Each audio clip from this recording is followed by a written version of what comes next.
Halo, nama saya Victor Tomo. Ini adalah presentasi saya untuk mata kuliah Software Engineering di PDIK Udinus. Ini adalah sumber data yang saya gunakan. Jadi topiknya yang saya ambil dari software defect prediction. Datanya saya menggunakan ini NASA Software Defect Prediction. Saya mengambil dari Kaggle dan saya ambil versi yang ini. Ada beberapa versi sebenarnya di Kaggle, tapi saya lihat ini belum banyak digarap, jadi saya mengambil ke sini. Datanya berupa tabular versi CSV. Untuk fitur-fiturnya kurang lebih adalah seperti ini. Yang awal-awal ini adalah standar, bisa dibilang gitu ya. Number of line with blank space, lalu kemudian branch count, numeric value, apa ya berapa banyak line yang di comments dan seterusnya. Lalu berikutnya mulai cyclomatic complexity, lalu design complexity mulai masuk ke sana. Lalu berikutnya mulai masuk juga ke parameter-parameter atau nilai-nilai dapatkan dengan menggunakan Halstead ya. Ada Halstead content, difficulty, error dan seterusnya. Ya, yang standar juga ini ya, number of operands, number of operator, unique operands, operator semua masuk. Lalu kemudian terakhir adalah labelnya berupa defect ya, apakah defect atau tidak gitu ya. Ini data yang ada.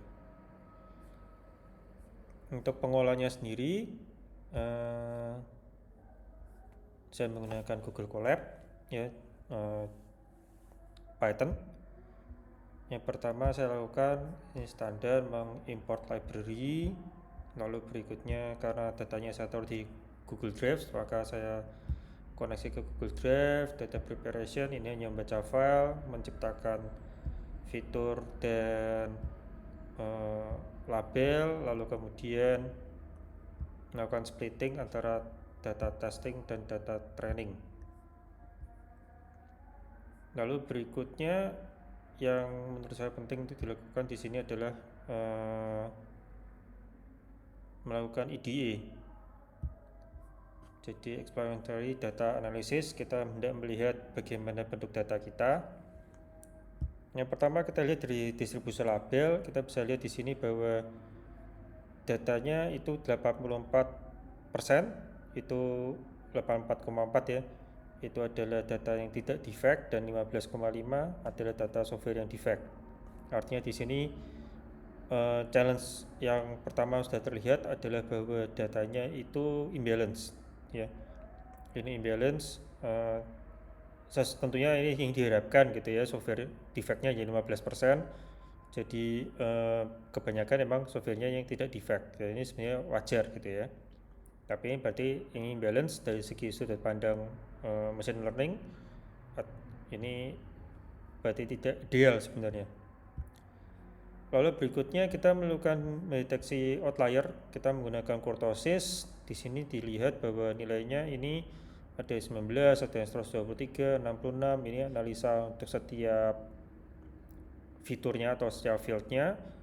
Di sini dapat dilihat nilainya semua lebih besar dari 3, yang artinya untuk kurtosis ini berarti nilainya ini banyak yang datanya yang banyak outliernya gitu ya. Kalau besar dari 3 berarti dia banyak outliernya. Ini sangat besar data sangat banyak data yang outlier. Jadi challenge kedua setelah tadi data tidak seimbang, challenge kedua adalah bahwa datanya banyak yang memiliki bersifat outlier. Lalu berikutnya kita melakukan deteksi missing value. Ini di sini menggunakan heat map, dan karena ini hitam artinya bahwa tidak ada missing value. Jadi semua field ada nilainya ya, walaupun mungkin 0 atau semacamnya, tapi ini berarti tidak ada missing value sama sekali. Jadi kalau dalam missing value ini baik. Lalu korelasi ini menggunakan Pearson correlation ya, untuk melihat korelasi antar fitur, antar variabel. Di sini hasilnya bahwa kita bisa lihat banyak sekali bagian merah ini.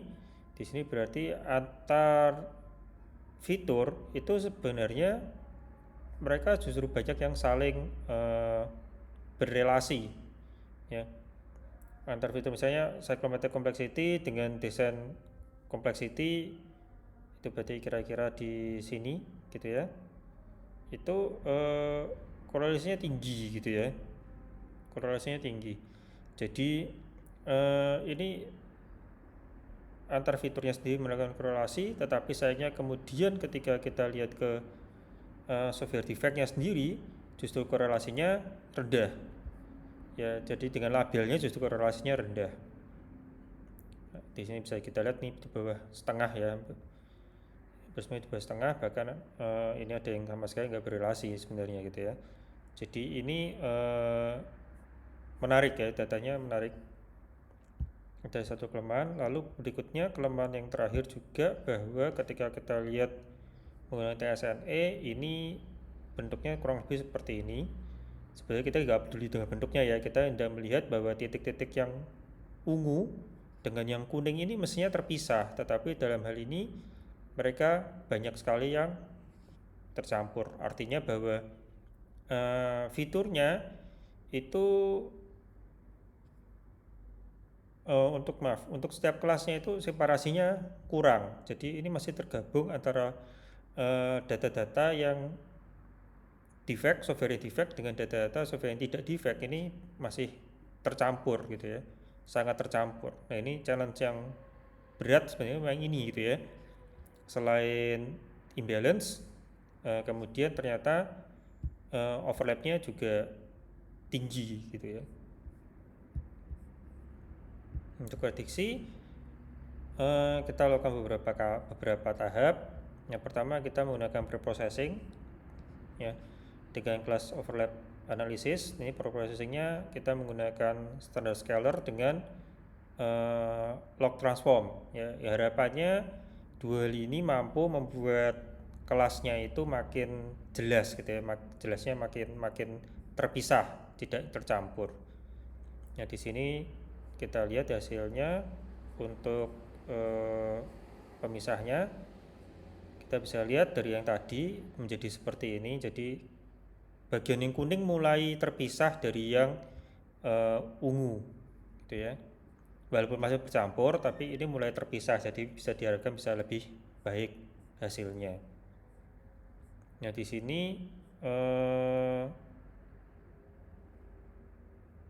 hasil seperti ini ya, lalu kita menggunakan scalar secara umum ya, kita menggunakan scalar log transform, lalu kita menggunakan PCA untuk mengurangi fitur, kita hanya mengambil 5 fitur, lalu menggunakan SMOTE ENN ini untuk mengatasi data imbalance, dan modelnya sendiri menggunakan random forest. Di sini hasilnya adalah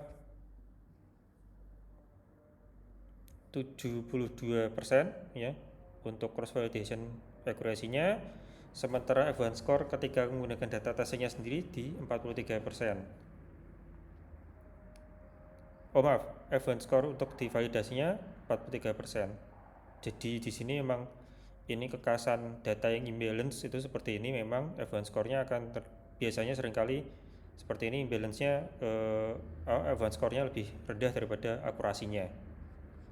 Sementara ketika dicoba ke data yang real, ini advanced score-nya bisa mendekati nilai yang divalidasinya ya, 73, akurasi 43% di advanced score.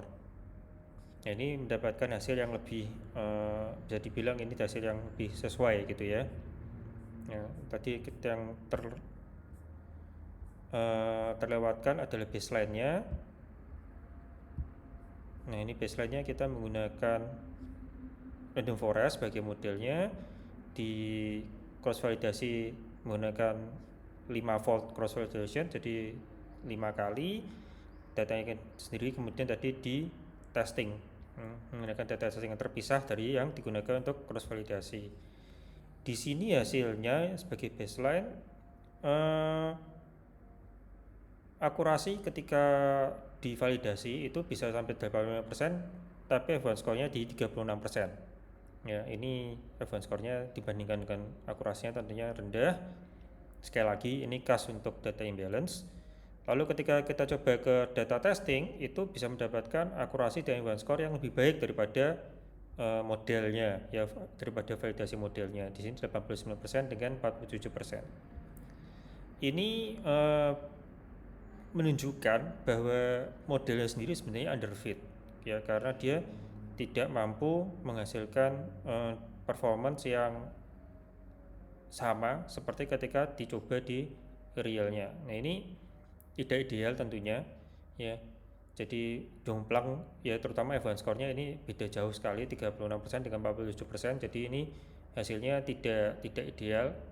Ini baseline kita, gitu ya.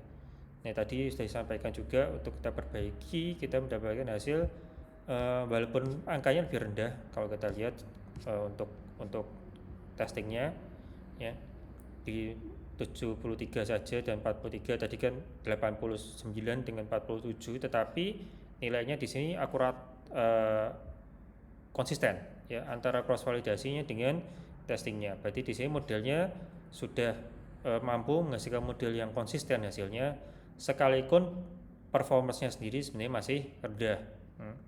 73 di akurasi dengan 43% di advance score, tetapi ini sudah menghasilkan model yang konsisten. Jadi ini modelnya sudah lebih baik sekalipun performance-nya sendiri masih perlu ditingkatkan lagi.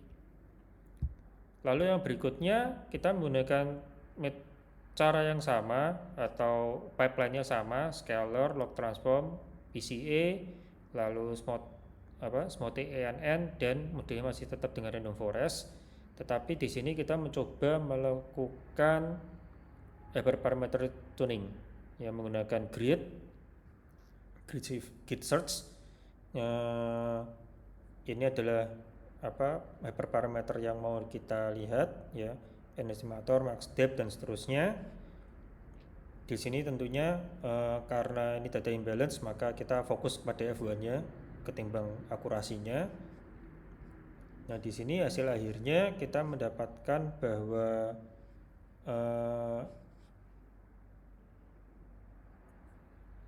pada validasi advance score-nya kita bisa mendapatkan di 45% dengan akurasi di 69, ya, mendekati 70 ini, ya, bisa dibilang. Lalu ketika testing akurasinya 72 dengan advance score-nya di 47. Nah, di sini memang kita mendapatkan hasil testing yang lebih baik daripada validasi, tapi kita bisa lihat angkanya tidak terlalu jauh, ya.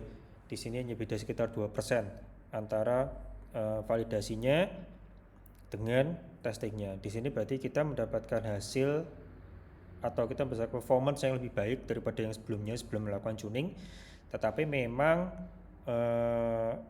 angkanya sendiri memang belum baik, ya, harus diakui angka ini masih belum baik. Akurasi 70%, advance score 47% itu masih jauh dari apa yang bisa dianggap sebagai prediksi yang baik. Sebagai tambahan, ini adalah hasil dari grid search hyperparameter tuningnya. Ini tadi didapatkan hasil terbaiknya, advance score di 45 dengan akurasi di sekitar 70%. Ini didapatkan dengan model class weight none, max depth-nya 5, minimum sample lift 4, minimum sample speed 10 dengan estimator 100. Jadi ini adalah yang didapatkan, ini adalah hyperparameter, nilai-nilai hyperparameter yang terbaik yang bisa didapatkan untuk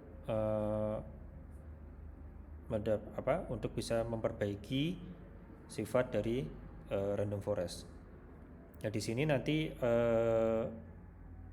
melihat hasil yang masih kurang baik ini memang nanti bisa diperbaiki, bisa dicoba dengan cara-cara yang lain.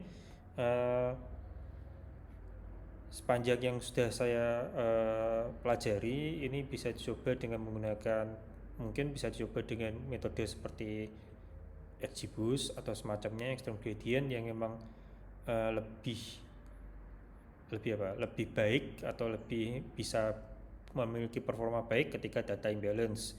Itu yang pertama.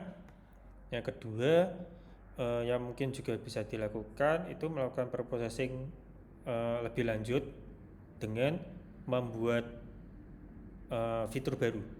Jadi karena kita sudah lihat tadi di PCA-nya bahwa fitur-fiturnya itu kurang memiliki relasi dengan labelnya, maka bisa dicoba untuk meng-create fitur turunan gitu ya, fitur baru yang sifatnya turunan yang nantinya bisa diharapkan bisa memunculkan relasi lebih baik terhadap label. Jadi karena fitur yang ada memang sifatnya seperti tadi itu ya, tidak memiliki relasi langsung yang baik dengan labelnya. Dengan membuat fitur turunan mungkin bisa diharapkan terdapat relasi yang lebih baik antara fitur dengan label. Nah, kalau kita sudah punya fitur yang lebih baik relasinya, kita bisa berharap untuk bisa melakukan prediksi yang lebih baik. Sekian presentasi dari saya Fitur Tomo, terima kasih.